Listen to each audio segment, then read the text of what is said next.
For the first time in over 2 decades, the convicted murderer Scott Peterson speaks out in the new Peacock documentary, Face to Face with Scott Peterson. Seated in the bustling day room of Mule Creek State Prison in Ione, California, Peterson appears over a grainy video call, looking more like a relaxed surfer than a man convicted of the brutal 2002 murder of his wife, Laci Peterson, and their unborn son, Connor.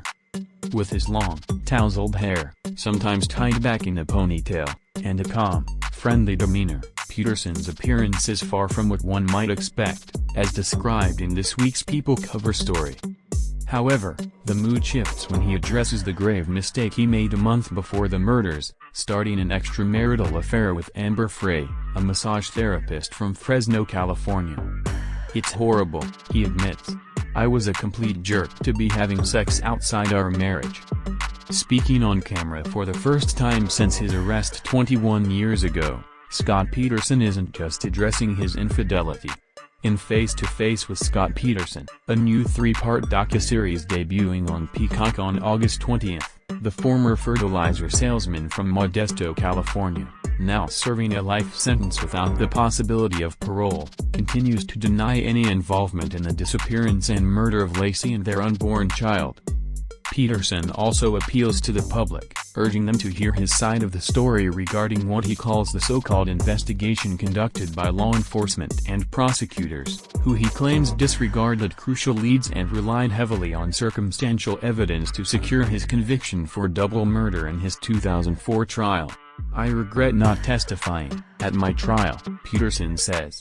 "But if I have a chance to show people what the truth is, and if they are willing to accept it, that would be the biggest thing I could achieve right now, because I didn't kill my family." The documentary also explores the appeal initiated last January by the Los Angeles Innocence Project, which seeks to overturn Peterson's conviction and prove his innocence. During his 5-month trial, which concluded in November 2004, prosecutors portrayed Peterson as a man who dreaded impending fatherhood and committed murder to escape his marriage without the burden of spousal and child support. "That is so offensive and so disgusting," Peterson says of the prosecution's claims. "I deeply regret cheating on Laci, without a doubt. It stemmed from a childish lack of self-esteem, selfishness, loneliness from being away from home. Someone makes you feel good because they want to sleep with you." One of Peterson's most vocal supporters in the documentary is his sister-in-law, Janie Peterson, who became a lawyer partly to fight for his freedom. She shares with People that Scott's affair and deceit were devastating and upsetting to both her and Scott's family. "Scott lied about cheating, and that was upsetting," Janie Peterson says. "But he wasn't charged with infidelity. He was charged with murder.